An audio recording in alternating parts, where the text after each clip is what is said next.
Hello everyone, welcome to my channel. तो 100 days challenge का ये लेक्चर नंबर 25 है, जहां पे हम लोग डेली एमएच सेट 2019 और 20 के क्वेश्चंस को डिस्कस कर रहे हैं। तो पिछले वीडियो में हमने कॉम्प्लेक्स एनालिसिस के क्वेश्चन को डिस्कस किया था, तो आज हम लोग रियल एनालिसिस के क्वेश्चन को डिस्कस करेंगे, प्रीवियस ईयर 2019 के क्वेश्चन पेपर को। तो ऐसे हम डेली हर एक डिफरेंट टॉपिक से क्वेश्चन लाते हैं और उसको डिटेल में डिस्कस करते हैं। तो प्लीज आपके जो भी फ्रेंड वगैरह होंगे उनके साथ शेयर कर दो, जो एमएस सेट या आईटी एग्जाम, गेट या सीएसआई या नेट के लिए प्रिपेयर कर रहे हैं। तो यहाँ पे आपको डेली डिफरेंट टॉपिक से वीडियो मिलेंगे मैथ्स के, जहां पे आपको वो काफी यूजफुल होगा आपके एग्जाम के लिए। ठीक है, तो आज हम लोग ने रियल एनालिसिस का क्वेश्चन लिया। अब इसमें कुछ क्वेश्चन रीमान इंटीग्रेबल के हैं, डिफरेंशिएबल के हैं, कंटिन्यूटी के हैं, सिंपल सेट थ्योरी के हैं। तो यानी कि ये कह सकते हैं कि लगभग हर एक टॉपिक से क्वेश्चन आज हमने लिए। अब पहला क्वेश्चन क्या कह रहा है कि एक्स और वाई अगर ये एक बाउंडेड सबसेट है रियल नंबर का, और जेड उसके यूनियन से बनाए गए हैं, तो then z need not be bounded. Supremum z जो होगी वो मैक्सिमम होगा सुप्रीमम एक्स और सुप्रीमम वाई के। Z need not have a supremum, z has a maximum. तो ये 4 ऑप्शन है, यानी कि हमें 2 सबसेट देके अगर मैं क्वेश्चन को गिवन को देखूं, तो ये कह रहा है कि एक्स और वाई ये कोई सबसेट है रियल नंबर का, जिसमें ये जो एक्स है ये भी बाउंडेड है, वाई ये भी बाउंडेड है। और हमें पता है कि कोई भी सेट अगर बाउंडेड है तो इसका मतलब क्या होगा कि इसके जो हर एक वैल्यू होगी वो किससे लेस देन होगा, एम से। मतलब मैं for every x belongs to x set का कोई भी पॉइंट ले लूं वो किसी एम से बाउंड होगा, where m is greater than 0। ऐसे अगर सपोज मैं y ले रहा हूं तो y is less than m2 for every y belongs to y where m2 m1 m2 is greater than 0। अब ये भी बाउंडेड ये भी बाउंडेड, तो इसका मतलब क्या होगा कि अगर मैं एक z बना रहा हूं x यूनियन y, और इसका मुझे क्या निकालना, मैक्सिमम वैल्यू या इसका सुप्रीमम निकालना है, तो हम लोग क्या कह सकते हैं कि मैं मैक्सिमम ले लेता हूं m1 और m2 का। अगर मैं m1 m2 का मैक्सिमम ले लूं सपोज से m, तो जो मॉड z होगा वो लेस देन हो जाएगा m से for every z belongs to z। तो यानी कि यूनियन भी बाउंडेड हो गया। तो पहला ऑप्शन ये कह रहा था कि z need not be bounded, but ऐसा नहीं। अगर z x और y का यूनियन है तो एक काम करते हैं, x और y का x और y के जिससे बाउंड हो रहा है m1 m2 से, उसका मैक्सिमम ले लेते हैं, तो वो किससे लेस देन हो जाएगा, अरे वो तो mod z is always less than m। तो इससे तो ये तो क्लियर हो गया कि जो z है हमारा वो बाउंडेड है।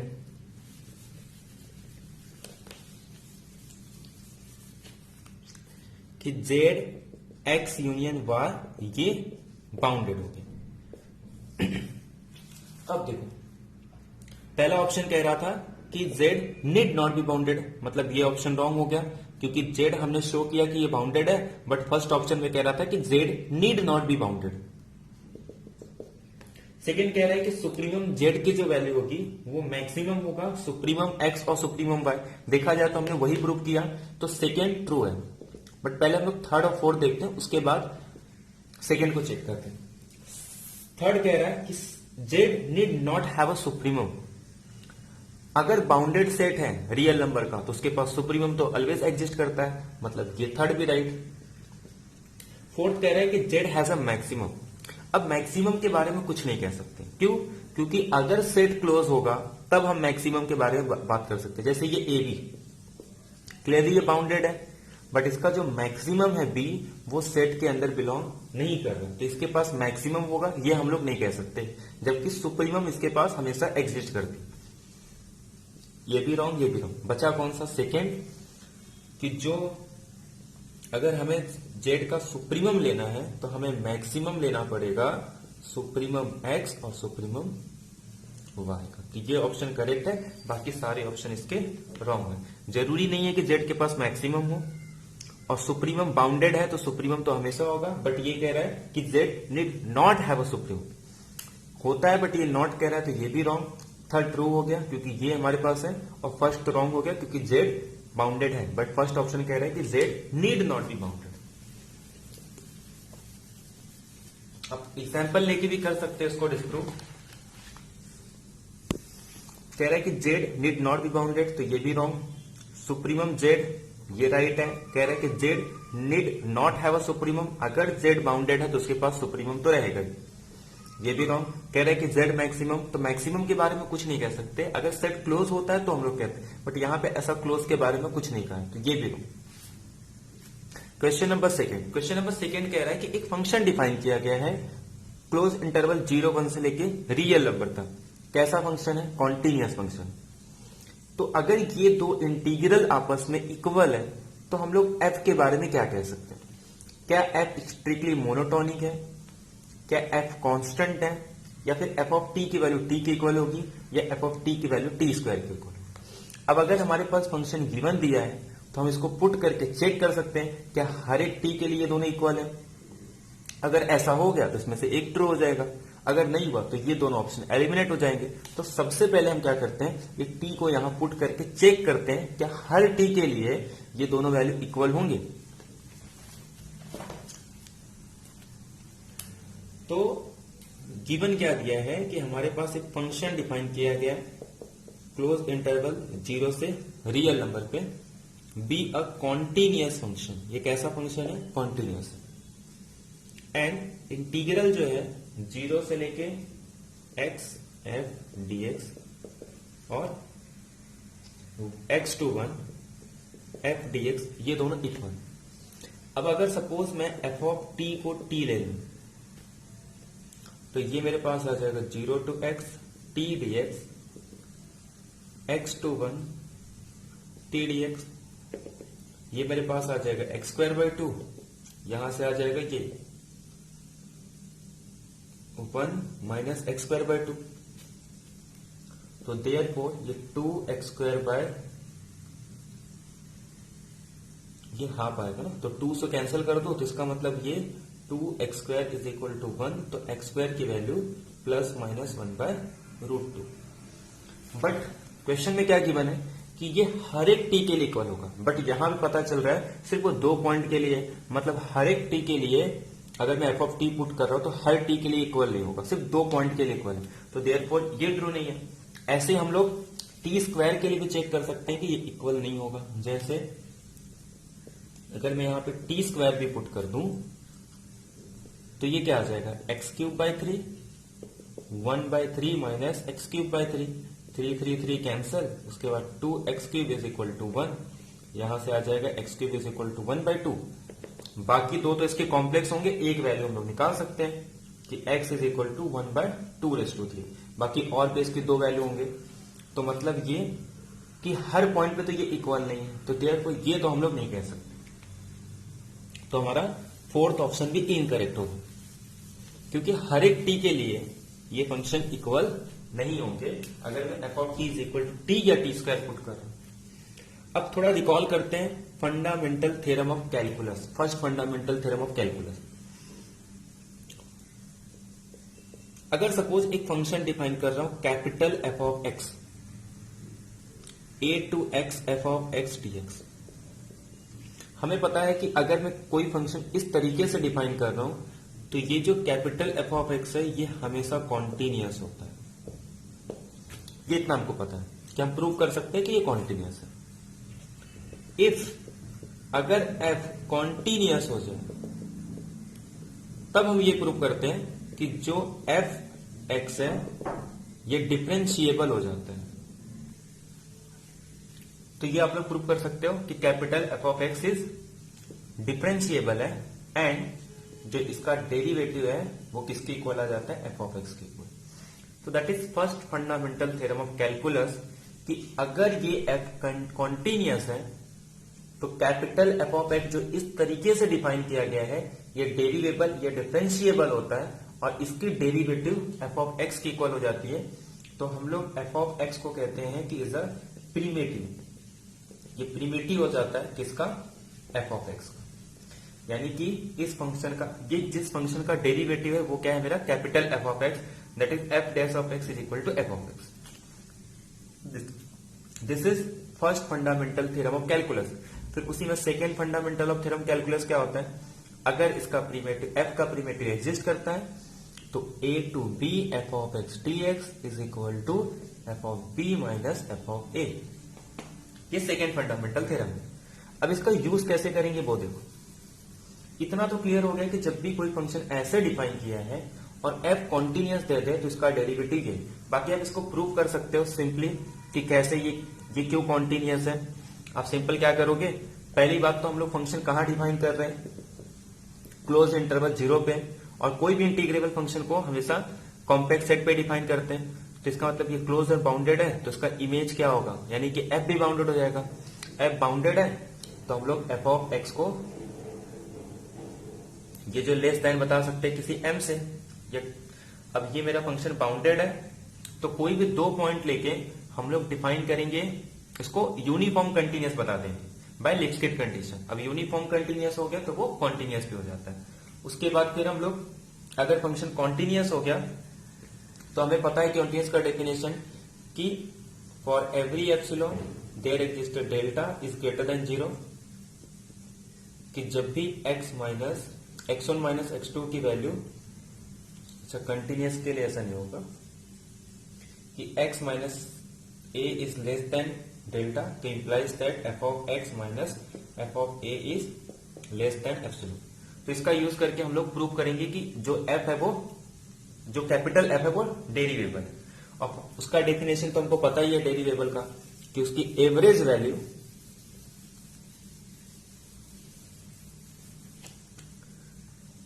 f dash x is equal to f of x। यही तो मुझे प्रूव करना है। तो इसका मतलब इसको डेरिवेबल प्रूव करना है, इसका मतलब क्या है कि ये इसका डेरिवेटिव। तो हम लोग क्या शो करेंगे कि f of x minus f of a upon x minus a minus किस पॉइंट पे चेक कर रहे a, f ऑफ a। सिर्फ इसको लेस देन एप्सिलॉन बता दो, ये हमारा प्रूफ हो जाएगा कि ये डिफरेंशिएबल है। ठीक है, बाकी आप इसको इजीली डिफरेंशिएबल बता सकते हो। क्यों? क्योंकि ये फंक्शन हमारे पास डिफाइन किया है, ये फंक्शन हमारे पास इंटीग्रल के टर्म्स में डिफाइन किया है, और उसके बाद इंटीग्रल टर्म्स में जब लिखोगे तो यहाँ पे f of x minus f of c आ जाएगा, और फंक्शन कॉन्टिन्यूअस है। जब भी ये लेस देन है तो ये भी लेस देन हो जाएगा। मतलब आप प्रूव कर सकते हो कि ये कैपिटल f ऑफ x डेरिवेबल है। ये स्टैंडर्ड थ्योरम है, the first fundamental theorem of calculus. अब हमारे पास क्वेश्चन क्या दिया था, क्वेश्चन ये है कि 0 to x f is equal to x to 1 f। Function हमारा क्लोज इंटरवल 0-1 पे डिफाइन किया है, फंक्शन कॉन्टिन्यूअस भी गिवन है। तो by first fundamental of theorem दोनों साइड को मैं अगर डिफरेंशिएबल कर दूं तो ये क्या आ जाएगा, f ऑफ x। हमारे पास प्रॉपर्टी पता है इंटीग्रल की, मैं इसको ऐसे लिख सकता हूं। और by first fundamental theorem calculus इसको भी डेरिवेटिव करूंगा तो ये भी क्या आ जाएगा, f ऑफ x। मतलब दोनों साइड हम लोग इसको डेरिवेट कर रहे हैं with respect to x। To f of x is equal to 0, f of x is equal to 0। तो कैसा फंक्शन हो गया, 0 कैसा फंक्शन है, कांस्टेंट है। तो देयरफॉर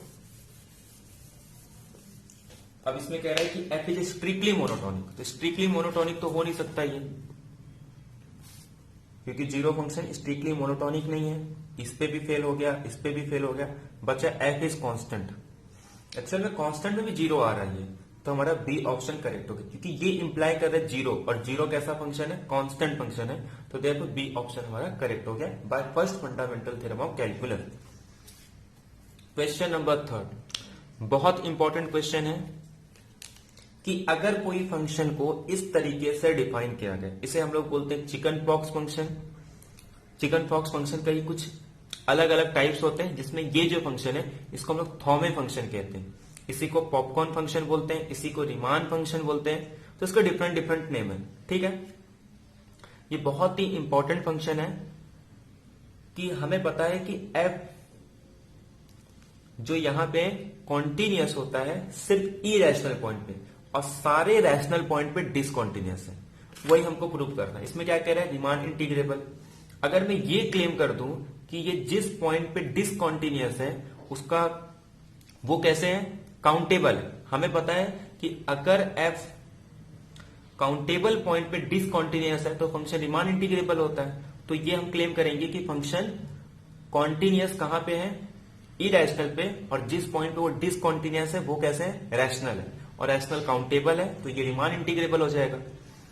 सेकेंड कह रहा है कि continuous at a rational point, but हम क्लेम करेंगे कि ये रैशनल पॉइंट पे डिसकंटीन्यूअस है और इरेशनल पॉइंट पे कॉन्टिन्यूअस है, तो ये दोनों ऑप्शन इनकरेक्ट हो जाएंगे। कह रहा है हर जगह डिसकंटीन्यूअस होंगे, तो हम क्लेम करेंगे कि ये सिर्फ रैशनल पे डिसकंटीन्यूअस है। ठीक है, तो इसको Thomae function, chicken pox function, popcorn function, Riemann function, ये सब इसके नाम है। ठीक है,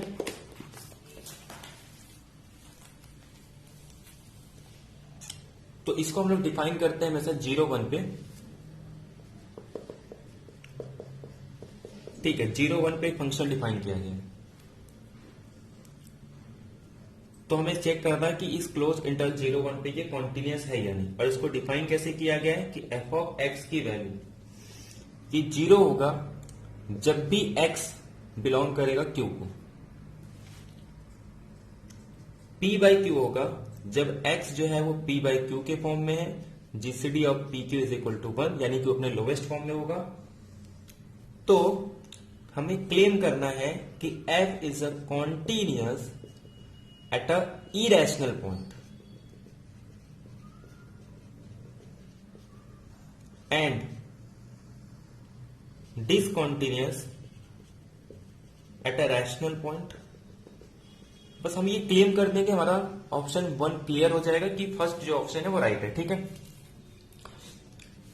अब इसमें हम लोग जो यूज करेंगे वो सीक्वेंशियल कंटिन्यूटी का यूज करेंगे कि अगर मुझे ये कहना है कि f जो ये किसी एक पॉइंट पे कॉन्टिन्यूअस है, continuous at x is equal to alpha, किसी एक पॉइंट पे हमको कॉन्टिन्यूअस बताना, तो हम क्या करते हैं, एक सीक्वेंस ढूंढते हैं जो इस अल्फा पे कन्वर्ज कर रही है। तो हमें ये क्लेम करना पड़ता है कि जो उसका सीक्वेंस है वो एफ ऑफ अल्फा पे ही कन्वर्ज करना चाहिए। अगर ऐसा हो गया तो हम कहते हैं कि एफ इज कॉन्टिन्यूअस। ठीक है, एट अल्फा, तो कोई भी फंक्शन अल्फा पे कॉन्टिन्यूअस तब होगा हम एक सीक्वेंस बनाएंगे जो इस अल्फा पे जा रहा है, तो इसका जो इमेज होगा एफ ऑफ एक्स एन वो कहां जाएगा, इस अल्फा के इमेज पे जाएगा। अगर ऐसा हो गया तो हम लोग कहते हैं कि फंक्शन कॉन्टिन्यूअस है at x is equal to alpha. अब इसी का यूज करके हम लोग इसको प्रूव करेंगे कि ये कॉन्टिन्यूअस पे कॉन्टिन्यूअस है इरेशनल पॉइंट पे और डिसकंटिन्यूअस है रैशनल पॉइंट पे। अब ध्यान से देखो, f of x is equal to 0 p by q, जब x is equal to x belong करेगा इरेशनल को, और जब x p बाय क्यू के फॉर्म में।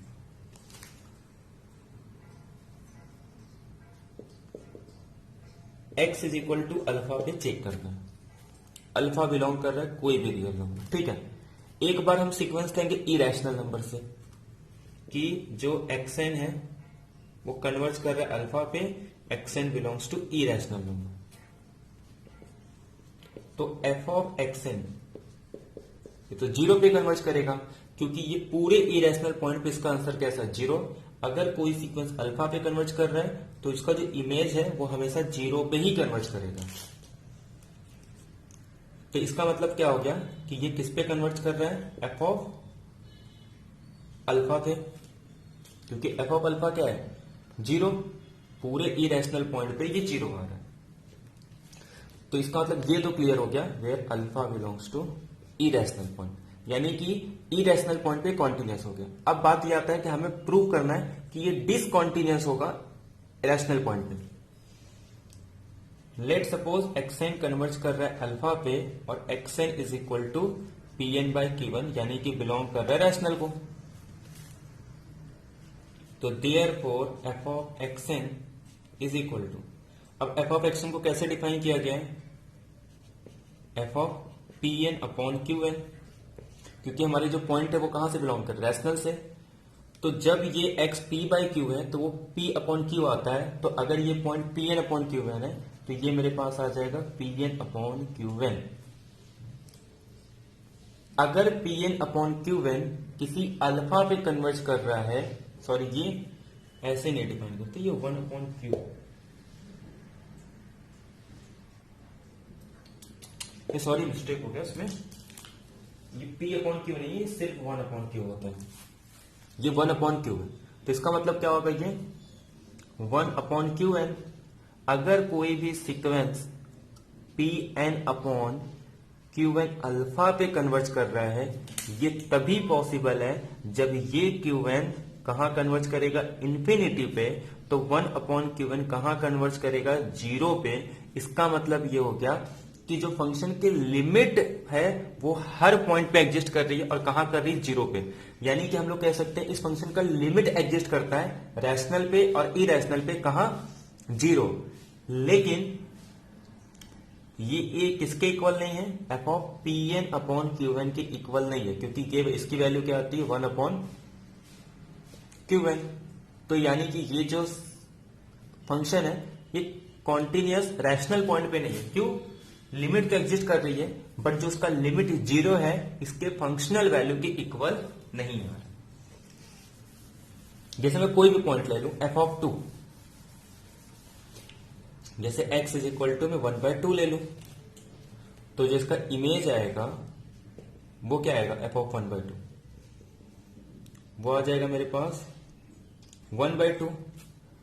तो लिमिट जो है वो कहां कर रहा है, 0 पॉइंट पे, हर पॉइंट पे। हमने क्लेम किया कि पूरे रियल नंबर पे 0 आ रहा है, लेकिन इसकी फंक्शनल वैल्यू क्या आ रही है, हाफ। तो देयरफॉर इसका जो लिमिट 0 है इसके इक्वल नहीं है। तो देयरफॉर ये जो फंक्शन है कि किसी भी रैशनल पॉइंट पे कॉन्टिन्यूअस नहीं। तो therefore Thomae function is not continuous at rational point. तो अब हम देखते हैं कि इसमें से कौन सा राइट है और कौन सा रॉन्ग। फंक्शन हमारा कॉन्टिन्यूअस है इरेशनल पॉइंट पे, और इरेशनल है पे कॉन्टिन्यूअस है, और डिसकॉन्टिन्यूअस कहां पे है, रैशनल पे। और रैशनल कैसे होते हैं, काउंटेबल। और कोई भी फंक्शन अगर काउंटेबल सेट पे कॉन्टिन्यूअस है, अरे डिसकॉन्टिन्यूअस है, तो वो हमेशा रीमान इंटीग्रेबल होता है, क्योंकि काउंटेबल पॉइंट पे discontinuous. Continuous at a rational point, wrong, क्योंकि ये रैशनल पे डिसकॉन्टिन्यूअस है, क्योंकि उसके फंक्शनल वैल्यू उसके लिमिट के इक्वल नहीं आ रही। Discontinuous at a irrational point, जबकि हम लोग ने देखा कि कोई भी सीक्वेंस अगर वो अल्फा पे जा रहा है तो उसका इमेज भी एफ ऑफ अल्फा पे जा रहा है, यानी कि 0 पे जा रहा है। ये भी लो, हर जगह डिसकॉन्टिन्यूअस नहीं है, सिर्फ रैशनल पे डिसकॉन्टिन्यूअस। नेक्स्ट क्वेश्चन देखते हैं, क्वेश्चन नंबर 4। अब ये टाइप के क्वेश्चन हमने 2020 में आया हुआ था, लेक्चर नंबर में मैंने ऐसे फंक्शन के बारे में बताया है, इसमें भी डिस्कस करेंगे। बट वहां पे बाउंडेड वेरिएशन क्या होता है, बाउंडेड वेरिएशन का डेफिनेशन, उसकी क्या क्या रिजल्ट है, क्या क्या थ्योरम है, वो सारी चीजें वहां से आप देख लो। यहां पे मैं डायरेक्टली वो रिजल्ट यूज करूंगा जिसका यूज करके हम लोग इसको बाउंडेड वेरिएशन बताएं। बाकी बाउंडेड वेरिएशन क्या होता है, ये सारी चीज के लिए आप लेक्चर नंबर 2 देखो, वहां पे मैंने डिटेल में बताया बाउंडेड वेरिएशन के बारे में, कि कैसे किसी फंक्शन को बाउंडेड वेरिएशन चेक करते हैं, उसका मीनिंग क्या होता है। और इस टाइप के फंक्शन के बारे में भी बताया सारे रिजल्ट, कि कैसे हम लोग चेक कर सकते हैं कि बाउंडेड वेरिएशन है या नहीं।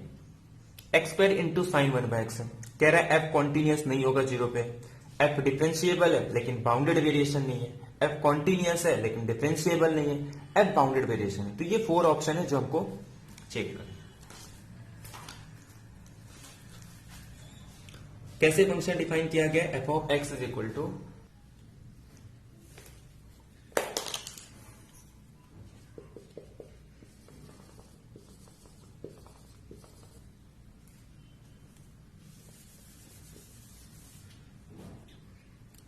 तो F of x is equal to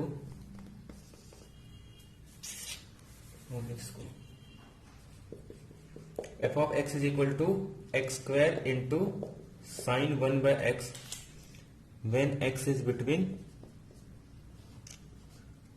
0 open interval 0 to close interval 1, और इसकी वैल्यू 0 होगी जब x इज इक्वल टू 0। ये इस तरीके से फंक्शन डिफाइन किया हुआ है, ठीक है। हमें चेक करना है कि क्या 0 पे ये कॉन्टिन्यूअस है या 0 पे ये डिफरेंशिएबल है। बाउंडेड वेरिएशन तो मैंने आपको उस लेक्चर नंबर 2 में बताया है कि बाउंडेड वेरिएशन ये किसी इंटरवल की प्रॉपर्टी है। किसी एक पॉइंट पे हम लोग बाउंडेड वेरिएशन, यूनिफॉर्म कंटिन्यूटी और रीमान इंटीग्रल कभी नहीं चेक करते। ये सब हमेशा इंटरवल बेस्ड प्रॉपर्टी है, जबकि कॉन्टिन्यूटी, डिफरेंशिएबिलिटी, लिमिट ये सब पॉइंट बेस्ड प्रॉपर्टी है। अब देखो f of x is equal to x square into sine 1/x prove करना है कि फंक्शन कॉन्टिन्यूअस है। कॉन्टिन्यूअस का डेफिनेशन क्या है? लिमिट अप्लाई करना है हमारे पास x tending to 0, limit x tending to 0 x square into sine 1/x। हमारे पास रिजल्ट है कि एक फंक्शन अगर बाउंडेड हो जाए और दूसरा 0 पे अप्रोच कर रहा है तो इसकी लिमिट 0, क्योंकि साइन 1/x बाउंडेड है। इसकी लिमिट क्या है हमको नहीं पता, बट ये पता है कि वो -1 और 1 के बीच में कोई एक वैल्यू होगी। कौन सी वैल्यू होगी नहीं पता, और ये 0 को अप्रोच कर रहा है, तो 0 into bounded is equal to 0। तो देयरफॉर फंक्शन हमारा कॉन्टिन्यूअस है 0 पे, तो ये कॉन्टिन्यूअस तो है। अब बात करते हैं डिफरेंशिएबल की।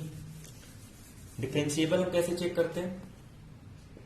Limit x tending to 0 F of x minus F of 0 upon x minus 0। तो limit x tending to 0 F of x हो जाएगा हमारे पास X square into sine 1/x upon x, क्योंकि 0 और ये एफ ऑफ 0 तो अभी हमने निकाला था कि ये बाउंडेड, ये 0 पे जाएगी, तो इसका मतलब ये 0, या फिर सॉरी एफ ऑफ 0 हमारे पास 0 दिया, तो ये x square into sine 1/x upon x, ये कैंसिल हो गया। तो limit x tending to 0 x into sine 1/x upon 0 को बाउंडेड, आंसर 0, मतलब ये डिफरेंशिएबल भी है। तो हमने ये क्लेम कर दिया कि फंक्शन कॉन्टिन्यूअस भी है, फंक्शन डिफरेंशिएबल भी है। अब हमको ये क्लेम करना है कि फंक्शन बाउंडेड वेरिएशन है या नहीं। तो जब भी आपको ये बताना हो कि फंक्शन बाउंडेड वेरिएशन है, तो फंक्शन के डेरिवेटिव को बाउंडेड बता दो, तो ये फंक्शन बाउंडेड वेरिएशन होता है। कब? जब फंक्शन का डेरिवेटिव लेस देन है। ऐसा क्यों होता है? तो इसके लिए आप लेक्चर नंबर 2 देख लो, क्योंकि ये होने के बाद हम लोग इसको लिप्स्किट कंडीशन दिखा पाते हैं, और अगर कोई फंक्शन लिप्स्किट कंडीशन को सेटिस्फाई कर रहा है तो बाउंडेड वेरिएशन होता है। ठीक है, तो एक बार लेक्चर नंबर 2 देख लेना, आपको समझ में आ जाएगा। हमें चेक करना है कि ये बाउंडेड वेरिएशन है, मतलब इसके डेरिवेटिव को बाउंडेड बताना है। तो हमने अभी क्लेम किया कि फंक्शन कॉन्टिन्यूअस भी है, फंक्शन डिफरेंशिएबल भी है। अगर कोई फंक्शन डिफरेंशिएबल है मतलब उसका डेरिवेटिव कैलकुलेट कर सकते हैं हम लोग। तो f dash x is equal to x square का डेरिवेटिव 2x साइन 1/x को एज इट इज, फिर उसके बाद एक्स स्क्वायर को एज इट इज रखेंगे, साइन का कॉस 1/x, जहां पे क्या आ जाएगा माइनस 1/x स्क्वायर। ठीक है, एक्स स्क्वायर का डेरिवेटिव 2x, इसको as it is product rule लगा रहे हैं हम लोग। ठीक है, एक्स स्क्वायर को एज इट इज, साइन का कॉस 1/x और 1/x का फिर से लेंगे तो माइनस 1/x स्क्वायर, तो यहां माइनस लगा दिए, मॉड लगा देंगे तो क्या आ जाएगा, ये less than 2x into sine 1/x plus ये तो कैंसिल हो जाएगा, सिर्फ cos 1/x।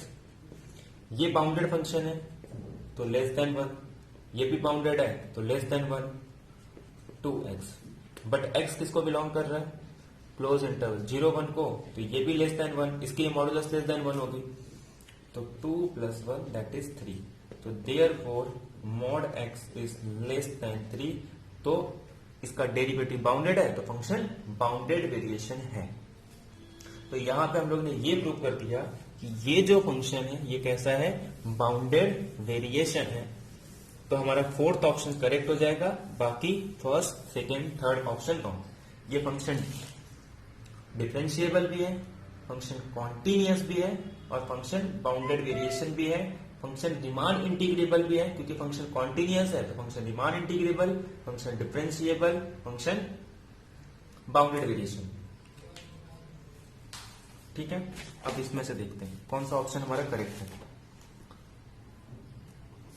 कह रहा है फंक्शन नॉट कॉन्टिन्यूअस, रॉन्ग।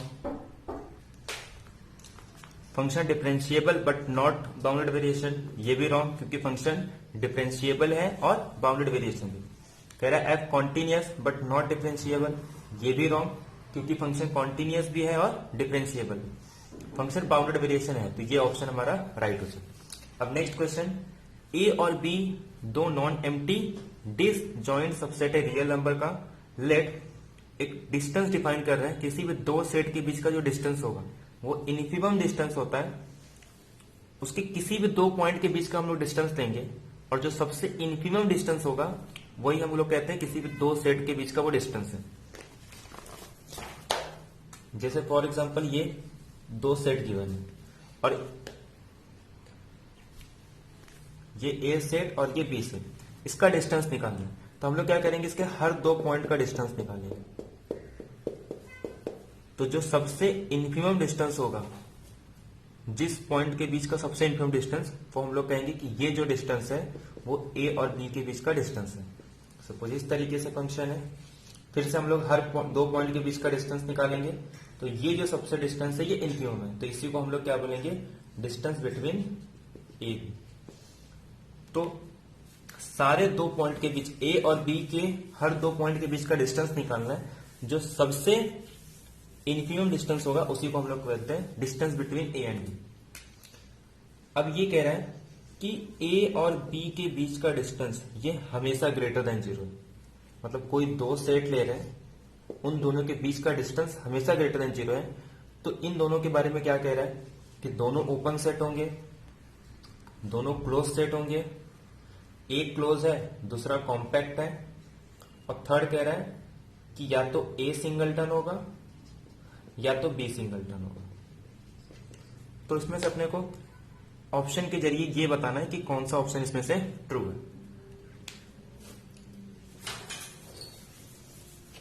अब जैसे मैं ए सेट ले रहा हूं सपोज 0 1 और बी सेट ले रहा हूं सपोज 1 2, दोनों सेट आपस में कैसे हैं, डिसजॉइंट है। ए और बी दोनों डिसजॉइंट है क्योंकि ए और बी का इंटरसेक्शन कुछ भी कॉमन एलिमेंट नहीं आ रहा है। एम्प्टी, दोनों ओपन, बट जो ए और बी के बीच का जो डिस्टेंस होगा वो जीरो है। ए और बी के बीच का डिस्टेंस अगर हम लोग निकालेंगे तो वो जीरो आ जाएगा, जबकि ए और बी ओपन है। कह रहा है कि अगर ए और बी ओपन होंगे, मतलब कि अगर डिस्टेंस ग्रेटर देन जीरो है तो वो क्लेम करता है ओपन है, बट ऐसा नहीं है।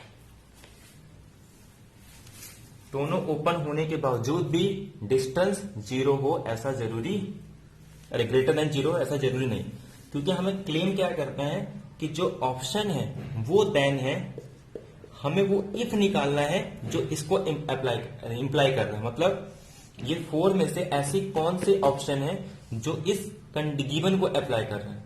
हम लोग बाकी सब क्वेश्चन में क्या करते हैं, इफ देन, और देन के बाद कुछ ऑप्शन रहता है। यहां पे कह रहा है कि ये देन वाला कंडीशन है कि डिस्टेंस ग्रेटर देन जीरो कब होगा, इफ। तो वो बताना है कि अगर ये हो गया तो कब क्लेम कर पाएंगे कि डिस्टेंस ग्रेटर देन जीरो। तो ओपन के लिए तो हम लोग क्लेम नहीं कर पा रहे, हमारे पास एक एग्जांपल है जो ओपन, दोनों ओपन है, फिर भी वो इंप्लाई नहीं कर रहा है कि डिस्टेंस दोनों के बीच का ग्रेटर देन जीरो होगा। सेकेंड कह रहे हैं दोनों क्लोज। वैसे तो दोनों क्लोज अगर हम लोग देखें तो ऐसा दिखने में ऐसा लगता है कि अगर दोनों सेट क्लोज होंगे तो हम लोग क्लेम कर पाते हैं कि ए और बी के बीच का डिस्टेंस ग्रेटर देन जीरो होगा, बट ऐसा नहीं होता। कम से कम एक तो उसमें से बाउंडेड होना चाहिए। अगर दोनों अनबाउंडेड हो गए ना तो फिर ये नहीं हो पाता क्लोज होने के बावजूद भी। जैसे एक मैं एग्जांपल ले लो, suppose n such that n belongs to natural number, be suppose कुछ इस तरीके से ले रहा हूं m belongs to natural number. ये टाइप के हम लोग जब सेट लेते हैं, यहां पे कुछ भी ले सकते हो, जो भी लो, क्योंकि ये जीरो को अप्रोच करेगी। अब इसके बीच का जब डिस्टेंस निकालो, क्लियरली ये डिसजॉइंट है। क्यों? क्योंकि ये 1 ले लो तो ये 1 प्लस समथिंग आएगा, ये 2 ले लो तो ये 2 प्लस समथिंग। तो मतलब किसी भी पॉइंट पे ये जो सेट है ये आ रहा है 1 2 3 4 5, और ये जो है ये से थोड़ा आगे, से थोड़ा आगे, से थोड़ा आगे, से थोड़ा आगे की, तो सारे डिसजॉइंट है। लेकिन जब मैं डिस्टेंस निकालूंगा ना वो तो जीरो थोड़ी ना होगा, क्योंकि ये तो कुछ इंटीग्रल पार्ट है और ये जो पार्ट है कहां अप्रोच करे, जीरो पे। तो डिस्टेंस जो है वो 0 आ रहा है, लेकिन जबकि ए और बी आपस में डिसजॉइंट है, ये भी क्लोज है, ये भी क्लोज है, ठीक है।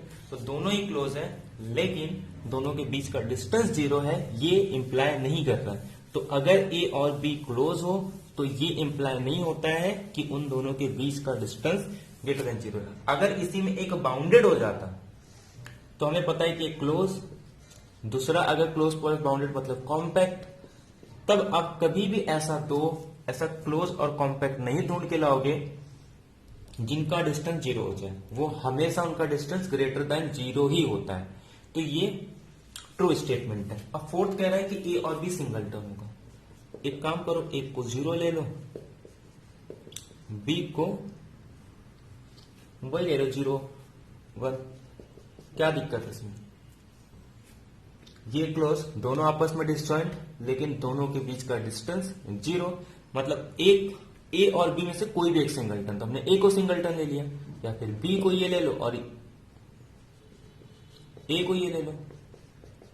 ए सिंगलटन हो या बी सिंगलटन हो फर्क नहीं पड़ता, दोनों के बीच का डिस्टेंस 0 हो सकता है।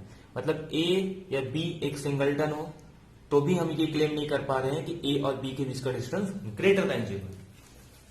तो ये ऐसे भी हम लोग कह सकते हैं कि फर्स्ट सेकेंड फोर्थ हमारा एलिमिनेट हो गया, तो बचा हमारा ऑप्शन नंबर थर्ड। इससे हम आगे चल के ये हमारे पास एक रिजल्ट भी हो गया कि अगर ए क्लोज है, बी हमारे पास कॉम्पैक्ट है, तो ये इंप्लाई करता है कि distance A be greater than 0। इसको आप लोग याद भी कर सकते हो कि ए अगर क्लोज, बी कॉम्पैक्ट, तो दोनों के बीच का डिस्टेंस ऑलवेज ग्रेटर देन 0। ठीक है, तो आई होप आपको सारे क्वेश्चन क्लियर हो गए होंगे, और जितने भी क्वेश्चन थे वो काफी अच्छे क्वेश्चन थे। इससे आपका सारे कॉन्सेप्ट भी क्लियर हो जाते हैं। इस ऐसे ही हमने क्वेश्चन किया था लेक्चर नंबर 2 में, वो भी लेक्चर काफी लंबा चला था, वहां पे उन्होंने डिटेल में डिस्कस किया, तो वहां पे आपके बहुत सारे डाउट क्लियर हो जाएंगे। ठीक है, तो आज का लेक्चर हम लोग यही एंड करते हैं। मिलते हैं नेक्स्ट लेक्चर पे, जहां पे हम लोग और क्वेश्चंस को डिस्कस करेंगे और बहुत कुछ आपको सीखने को मिलेगा। तो मैं फिर से यही कह रहा हूं, जितना हो सकता है उसको शेयर करें अपने फ्रेंड के साथ, क्योंकि बहुत ही यूजफुल होगा। अगर आप 100 डे चैलेंज तक डेली वीडियो देखते हो तो मैं गारंटी देता हूं कि सेट के तो आपको जितने भी क्वेश्चन है सब अच्छे से क्लियर हो जाएंगे, और आपको वो बाकी सब एग्जाम में भी काफी यूजफुल होगा। ठीक है, मिलते हैं नेक्स्ट लेक्चर में। Thank you very much, have a nice day.